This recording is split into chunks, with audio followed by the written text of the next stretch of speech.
Hi, I'm Paige with Paiges Yoga. I'm making this recording on May 1st, 2022. And today I wanted to talk to you a little bit about yoga and some of my favorite practices. Yoga for me means to reconnect. And that meaning means a little bit more than sometimes going back to the ancient text as to what the meaning is.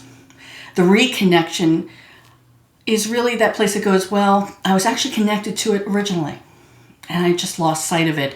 And building more awareness to it, I can come back to it. And that's very useful for me in understanding why I'm using this practice today to reconnect.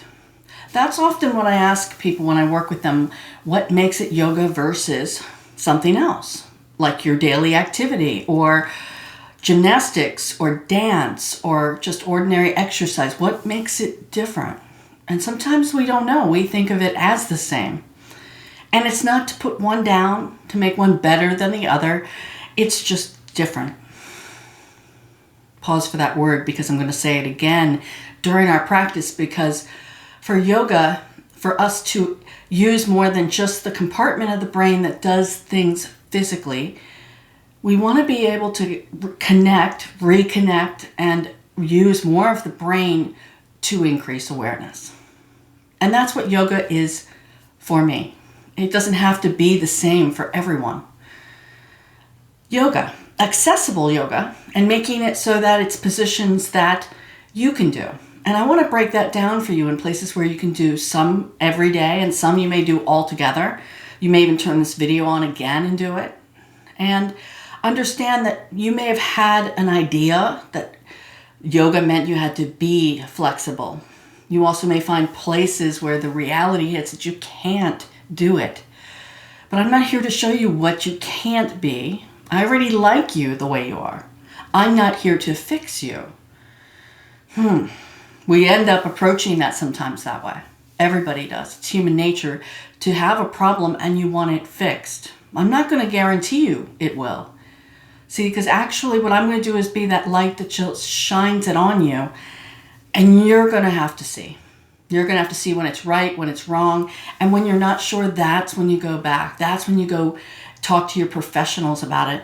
Bring them more information, though, through yoga. I notice this when this happens. I'm aware of these factors, things that research is still exploring. So I encourage you to do that. So now with that out of the way, what yoga is and isn't, we don't have to be worried about trying to fit ourselves into someone else's model of what it is. So know when it's wrong for you. I will discuss adaptations and modifications. Okay. Let's talk first and foremost about your seat. You may sit on the floor. You also may sit above the floor a bit. And you also may sit on a chair, a couch, or even on your bed. What's most important is to understand how your pelvis is sitting right now. I'm actually sitting up on a bolster on a pillow, and I'm sitting high. I'm doing that because I'm actually working with an injury myself. I fractured my foot a number of weeks ago, and I gave my foot a rest out of the boot. But I'm not going to try to sit down low and turn my ankle certain ways, and I'm going to let it be this way now because that's what it needs from me. The pelvis, working with the pelvis and understanding it more, I do sometimes like to bring this little piece of demonstration to show it to you that says, well, this is an idea of a spine. It doesn't mean it's everybody's spine, but your pelvis is this area. This is the area that goes all the way around your body, and understanding how it works with the low back, your sacrum, which we'll be discussing today, and understanding that people have problems here at the tailbone. This is where later I'll be asking you to place the block on. People don't understand sometimes that while they're having issues here, it can affect it all the way up, including the neck and where your chin is at. Where is that moving with it? So your pelvis. Let's come back to that.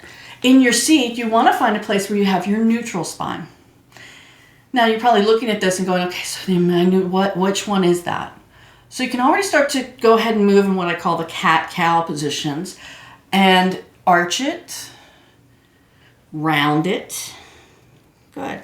And as you're doing that, I'm going to put this away so you can continue to do your cat-cow positions. And then notice in between it. So you are looking to discover where it's neither one, it's in the middle. That we'll call neutral. That's the neutral pelvis. And it's not perfect, but it's a place where once I find it, actually lifting my chest up and having myself sit up, it doesn't take as much muscle effort as you may think. My shoulders are quite relaxed here. And for that, you may have to sit up higher. People get preoccupied with thinking it's the knees got to go down. No, it was the pelvis. Okay. So you're going to have to listen to that. Maybe you'll have a tough time with that at first, and you may move it again and say, actually, I didn't find it. So find your comfortable seat. And then you're going to notice your room and your space. Clear out anything that's going on in your mind right now. And remind yourself to just hold some presence right here. Patience and kindness.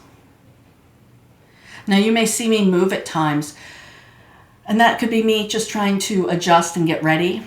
I also have, for my yoga teachers out there that are doing things online, I have what's called a Bluetooth mouse. I have a Bluetooth keyboard. I have a full setup here with professional equipment to capture the sound and lighting.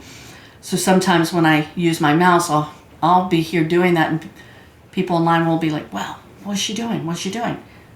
Just using the computer, using that. So I'm going to move that out of the way.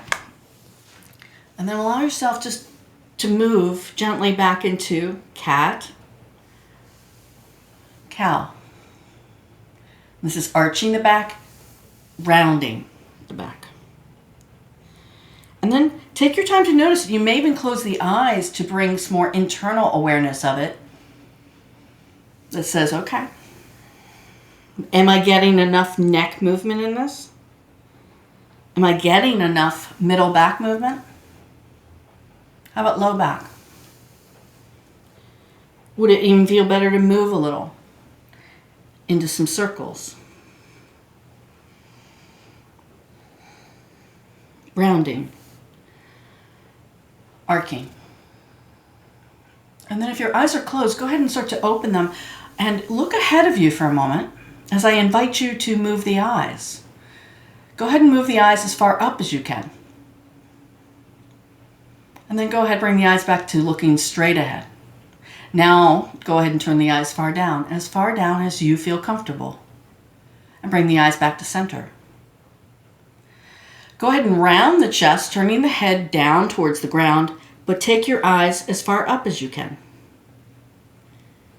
And then bring everything back to neutral spine, looking straight ahead.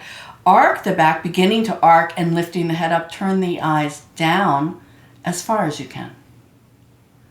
And then bringing that back to neutral. Rounding through the spine, eyes are beginning to look up. Back through neutral. Arcing the back, the eyes look down. Back to neutral. Let's do that one more time. Rounding, eyes are up. Neutral. Arcing, eyes look down. Come back to neutral. What did you notice about that as you did that a number of times? Wasn't perfect, but the brain started to process instruction. Interesting. I'm going to move my legs over, and if this doesn't feel comfortable to you, you again could do it in a different way. I'm going to move my legs over like this because what this will allow me to do is work on various turns of the hips.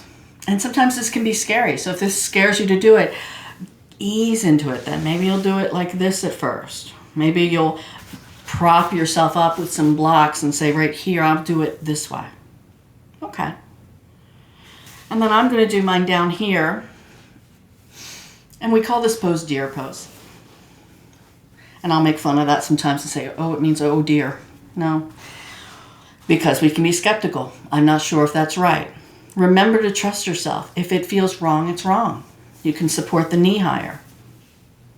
And then I'm going to allow myself, I'm going to cross one arm behind me. This arm is on my leg that's further back. I'm going to take the opposite arm. I'm going to cross it across the chest. Now, some people like to hug the shoulder. I in particularly just like it to rest on the chest. Okay. And then we're going to turn to that side. So we're turning away from the body to add a gentle twist. Now, I'm not going to go so far that I twist around and feel any pinching, which is very difficult, I'll let you know, because most commonly when we sit a lot at a computer and desk is right there in what's called the rhomboids, very tight. Okay, so then you're going to release it. Keep your hands where they're at because we're going to go back. All right, so go back. Try to find the place where there is not any strain, no straining, and then release it. We're going to let ourselves wait a minute to release. Okay, now go back again. Release again. If you were interested in how long, 3 seconds. Releasing 3 seconds. Turn back again. This will be our third time doing that, so now release it. Okay. The interesting part about doing a twist this way is I can bring my focus to various parts of the body. And instead of just focusing on the easiest, like upper back was tight, I can also focus on things like this leg to this hip, this back leg. As I twist and turn, I can think about it lengthening. I can think about both legs going this way while I turn, and then they can both retract and come back and rest when I turn forward. When I twist, I'm thinking about the muscles going that way. And then when I release it, everything comes back to center. And it's subtle. Don't be worried if you don't feel that. Cross the hand again, still same side. So we got the back arm as your kickstand. And then what you're going to do is slowly turn, twist. I'm already thinking about the legs pushing forward. And then release it. Turning it back again. I feel this going forward with my knees.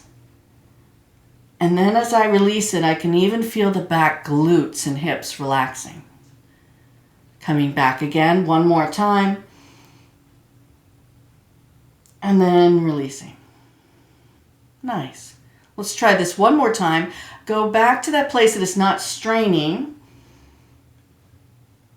And then move the neck in some various positions. What does it feel like to move it around? Forward, up, down. What happens if I add breath? Maybe a sighing breath like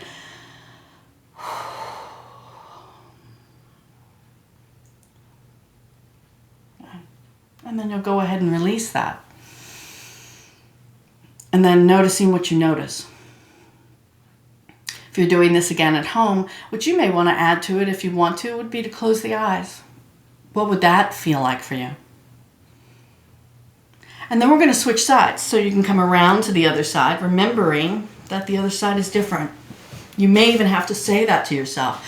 This side is different. It is for me, so I'm already being careful with this foot because it does not like a lot of pressure on the side. And for me, I'm going to go ahead and modify that so that I don't put a lot of pressure on it. As easy as saying this side is different, so how does it need for me to be with it? Kickstand arm, there it is behind me. Crossing the arm.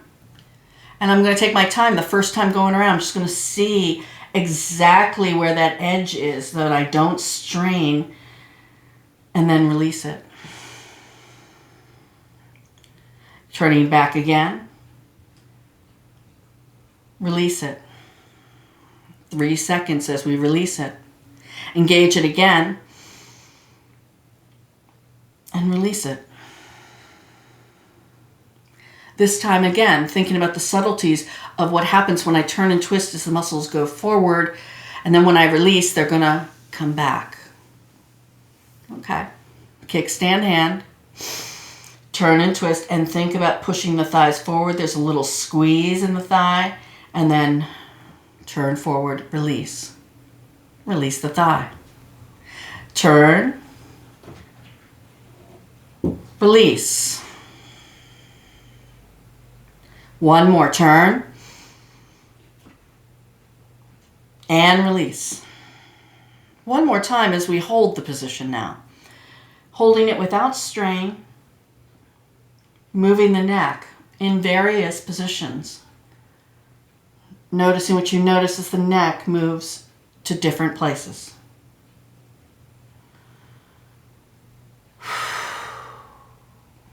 And then when you're ready, come out, turn forward, maybe even take a moment to just assess, notice what you notice. Careful though, try not to feel fault or blame in any way.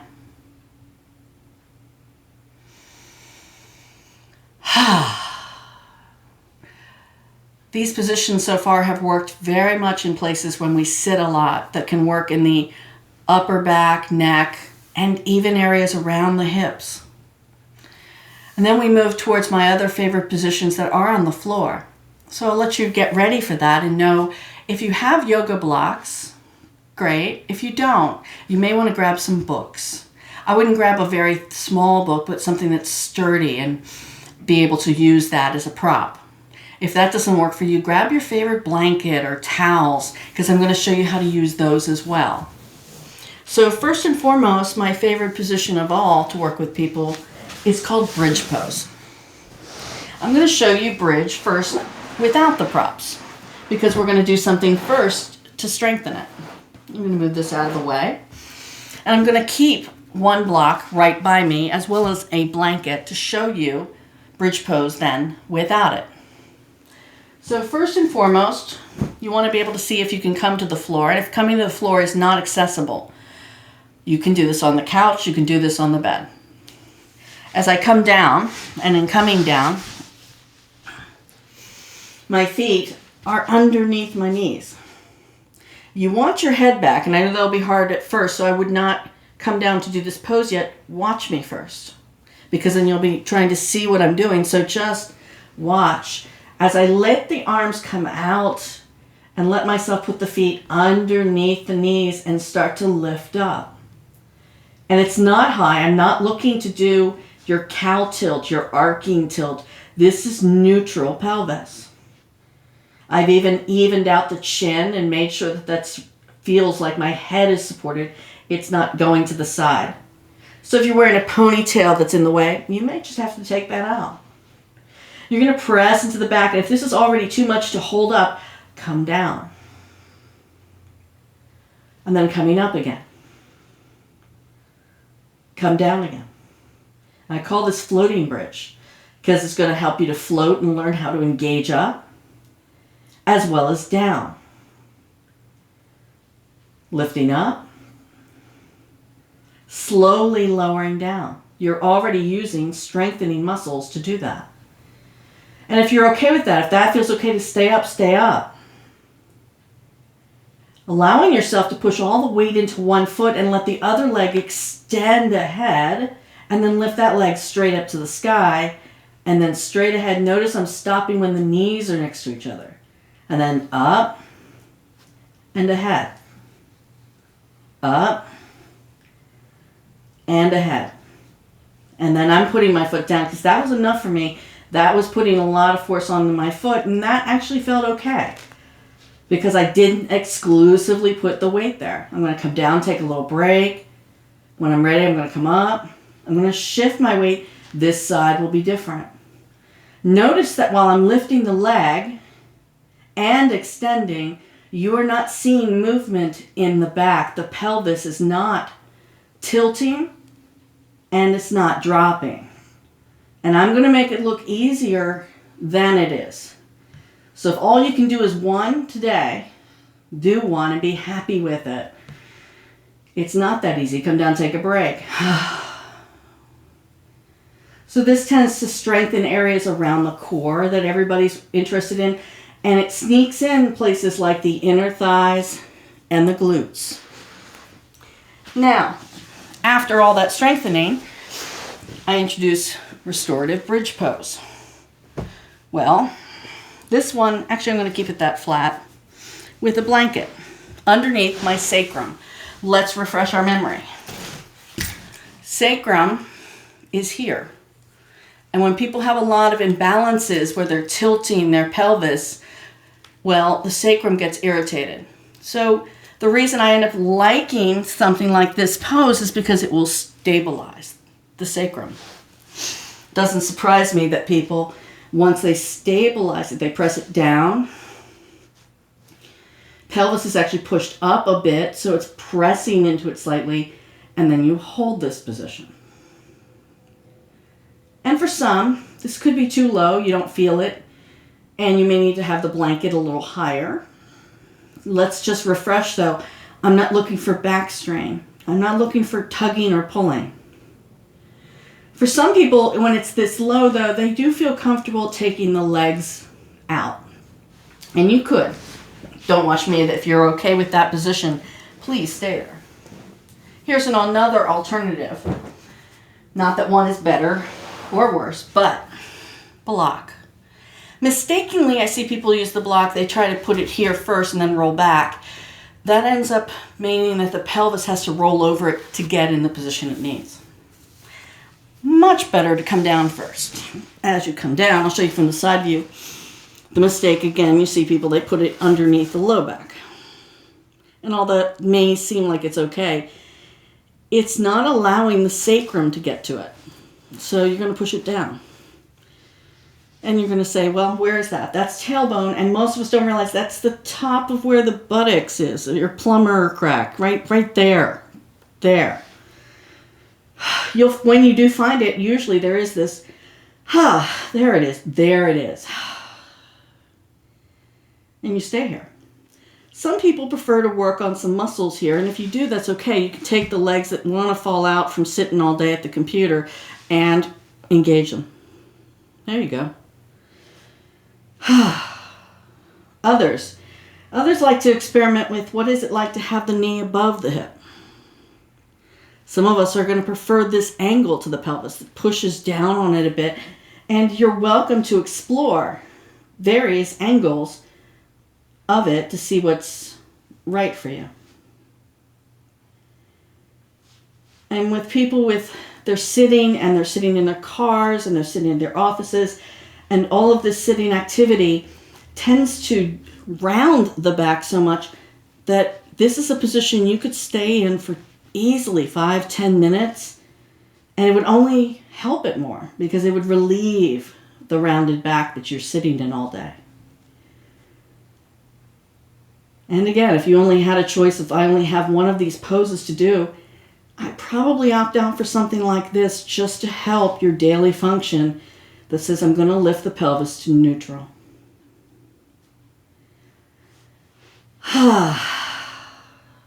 Allowing your chest to open, allow the thoracic cavity to be wide open, take a big sighing breath out.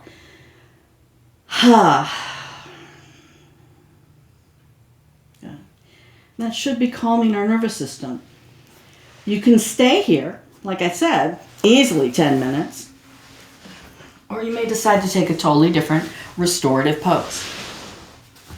I want to finish you with an example of what it's like to be led in a meditation while you are in a restorative position, which could be the bridge pose. If you have another one of your own, well, please do that one. Go ahead. And allow yourself to listen to what it's like to be guided through sound bowl and guided yoga nidra. That's one bowl. This is another. Could be one. It could be a whole bunch of bowls. Okay. Understand what we're doing with this. Our brain likes to go through thoughts. And while you're in a restorative position, it can be really challenging not to recycle those thoughts over and over and over again. So I like to accompany the close of a yoga class this way to just show where we can come back. Allow our thoughts to leave, go somewhere, think, but come back to this moment.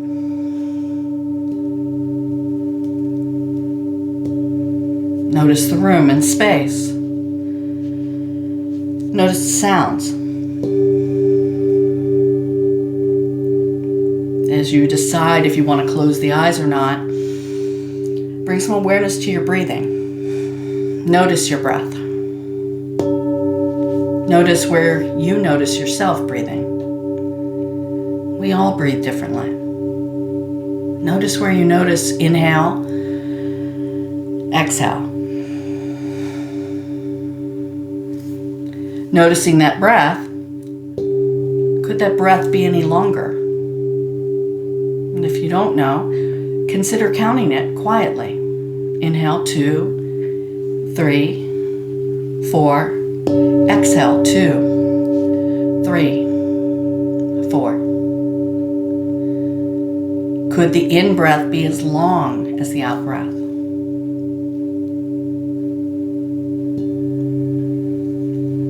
Could the breath become any longer?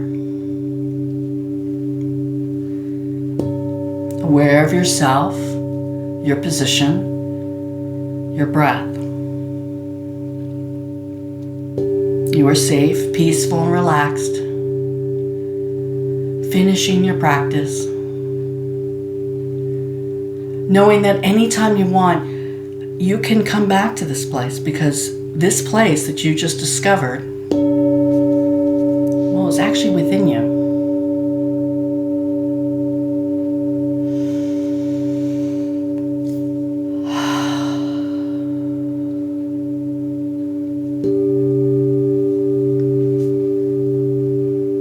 This was just a small sample of a guided meditation that I like to add at the close of a yoga class. And if you like this so far and you're like, oh, I want to stay in that longer, be sure to look at the other videos. That's an option. I often tell people when they're online classes with me, you're welcome to stay longer if you'd like. That's the beauty of being online. At least there is a silver lining to all this online class that just says I can choose. And in thinking about that, recall this place inside of yourself that understands more of this inner truth that you've discovered. It was always there. Sometimes we listen to that, and we may decide, well, after this class, I may do something else. I have plenty of people who suddenly realize how hungry they are, or how much they really want to go outside for a walk. Because a part of their brain was able to get out of the way of all of our thoughts and notice things more. We've increased awareness.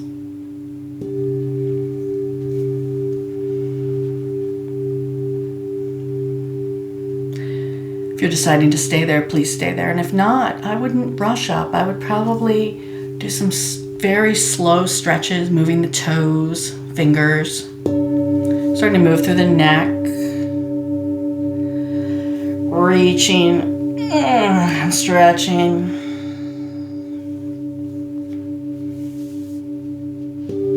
On my online classes, I really like the point where I invite those that want to say anything, whether they want to say anything in the chat or sometimes they want to speak, because it's nice to see as a community we still have this place online where we can get a sense of being together. That is important. After all, you could have done just any video, but being connected, reconnected with ourselves, it's vital, it's important. It helps our well-being.